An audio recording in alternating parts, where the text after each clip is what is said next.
क्या गुस्से में आकर आप भी किसी को ऐसी बातें बोल देते हैं जिनका पछतावा आपको बाद में होता है? क्या गुस्से की वजह से आपके रिश्ते में दरार आ रहे हैं? क्या गुस्सा आपके परिवार, आपके काम, आपके दिमाग के शांति को खत्म कर रहा है? अगर हाँ, तो ये वीडियो आपके लिए बहुत ज्यादा फायदेमंद हो सकता है, क्योंकि इस वीडियो में मैं आपको वो तरीका बताऊंगा जिनकी मदद से आप अपने गुस्से को पहचान सकते हैं, समझ सकते हैं और उस पर काबू भी पा सकते हैं। तो आइए इस वीडियो को बिना देर किए शुरू करते हैं और जानते हैं कि आखिर गुस्से को खुद पर हावी होने से कैसे रोक सके। सबसे पहले गुस्से की असली वजह को समझते हैं। गुस्सा सिर्फ भावना नहीं बल्कि एक संकेत है। यह हमें बताता है कि हम अंदर से परेशान हैं, थके हुए हैं, असुरक्षित महसूस कर रहे हैं और गुस्से में आकर किया गया कोई भी काम अक्सर गलत ही होता है जो हमें नुकसान ही पहुंचाता है। अब हम जानते हैं कि आखिर गुस्सा हमें कब आता है। जब हमारी कोई उम्मीद पूरा नहीं होता है, हमारी राय का कोई विरोध करता है, कोई हमें अनदेखा करता है, तब हमें गुस्सा आता है। लेकिन अगर इस गुस्से को काबू में न किया जाए तो ये गुस्सा हमारे जीवन की पूरी दिशा ही बदल देता है। इसलिए सबसे जरूरी है अपने गुस्से को पहचानना और गुस्से को काबू करने के तरीकों को सीखना, जो आज मैं आपको इस वीडियो में बताऊंगा। अब हम जानते हैं कि आखिर गुस्से से क्या होता है। जब आप गुस्सा करते हैं तो ये सबसे पहले आपके शरीर और दिमाग को प्रभावित करता है। आइए इसे समझते हैं विस्तार रूप से। सबसे पहले हम जानते हैं कि आखिर गुस्से का शरीर पर क्या असर पड़ता है। जब आप गुस्सा करते हैं तो आपके दिल का धड़कन तेज होता है, ब्लड प्रेशर हाई हो सकता है, सिर में दर्द, बेचैनी और थकावट भी हो सकता है, नींद में परेशानी और पाचन तंत्र भी खराब हो सकता है। अगर ये लंबे समय तक चलता रहे तो ये बीमारी का रूप भी ले सकता है। अब हम जानते हैं कि आखिर गुस्से का असर दिमाग पर कैसा होता है। जब आप गुस्सा करते हैं तो आपका सोचने समझने की क्षमता कम होता है, आप चिंता करते हैं, आपका ध्यान भटकता है। गुस्से का असर आपके रिश्ते पर भी पड़ता है। जब आप गुस्सा करते हैं तो आप लोगों से दूर होने लगते हैं, जिसकी वजह से आपको अकेलापन भी महसूस होता है और आप लोगों से बहुत कम बात भी करते हैं। शायद आपको पता नहीं होगा कि गुस्सा से खुद का भी नुकसान होता है। जब आप गुस्सा करते हैं तो आपका आत्मविश्वास कम होता है, जिसकी वजह से आपको गलत आदत लगने का खतरा होता है, जो आपके जीवन की पूरी दिशा ही बदल सकता है और आपको बर्बाद भी कर सकता है। अब हम जानते हैं कि आखिर गुस्सा क्यों बढ़ता है। हमें ऐसा लगता है कि गुस्सा एक आदत है, लेकिन असल में गुस्सा हमारे अंदर के डर और तनाव है। जब हम अपने अंदर की भावनाओं को बाहर निकालने का तरीका नहीं जानते हैं तो हम अपने मन की बात मन में ही दबा कर रखते हैं और हम ये सोचते हैं कि अपनी ताकत दिखाने का तरीका सिर्फ गुस्सा ही है। लेकिन ये सच नहीं है, क्योंकि गुस्सा से कभी भी ताकत बढ़ता नहीं है। गुस्सा से ताकत हमेशा घटता ही है। असली ताकत तो वो होता है जब सोच समझकर कोई भी काम किया जाता है। अब सवाल है कि क्या गुस्से पर काबू पाया जा सकता है, क्योंकि ऐसे बहुत सारे लोग होते हैं जो सोचते हैं कि गुस्से पर काबू पाना तो नामुमकिन है। लेकिन ऐसा बिल्कुल नहीं है, क्योंकि गुस्से को खत्म करना जरूरी नहीं, गुस्से को सही दिशा देना जरूरी होता है। अगर आप रोज अभ्यास करेंगे, गहरी सांस लेंगे, खुद को समझेंगे और कोई भी काम करने से पहले सोचेंगे तो आप अपने गुस्से पर काबू भी पा सकते हैं। ये आसान नहीं है लेकिन मुश्किल भी नहीं है। अब मैं आपसे कुछ सवाल पूछता हूँ। जब आपको गुस्सा आता है तो आप क्या करते हैं? क्या आप अपने गुस्से को काबू में कर पाते हैं या फिर आप गुस्से में आकर किसी को भला बुरा बोल देते हैं जिसका पछतावा आपको बाद में होता है? क्या आप खुद को बदलना चाहते हैं? इन सब सवालों के जवाब आपके अंदर है। अगर आप इन सब सवालों के जवाब ईमानदारी से देंगे तभी आप अपने आप को बदल पाएंगे। इसलिए जब भी आपको गुस्सा है तो आप अपने गुस्से को ताकत में बदल दीजिएगा। इसके लिए आपको करना क्या है कि आपको गहरी सांस लेना है, कोई भी काम सोच समझ कर करना है। अब सवाल है कि आखिर गुस्सा आने पर क्या किया जाए। जब भी आपको गुस्सा आता है तो आपको तुरंत एक जगह बैठ जाना है या फिर एक जगह खड़ा हो जाना है। आपको गहरी सांस लेना है, हल्का फुल्का टहल भी लेना है, चाहे तो आप पानी भी पी सकते हैं। आपको किसी से भी कम बात करना है और आप ये कोशिश कीजिए कि आप किसी से भी बात कीजिए तो बहुत सोच समझ कर बात कीजिए। ये आपके शरीर के जकड़न को धीमा कर देता है, जिसकी वजह से आपका मन शांत हो जाता है। इसलिए जब भी आपको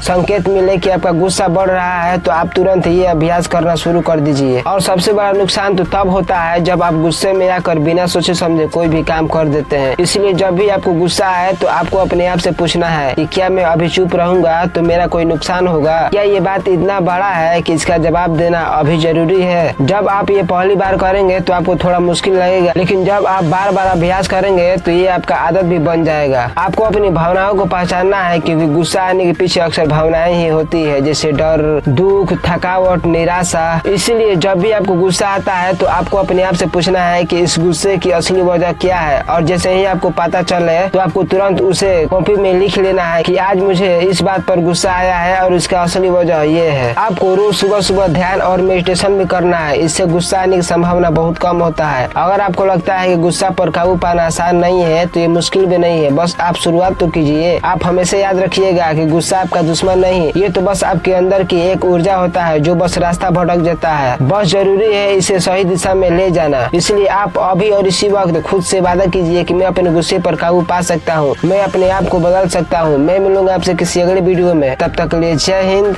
जय भारत।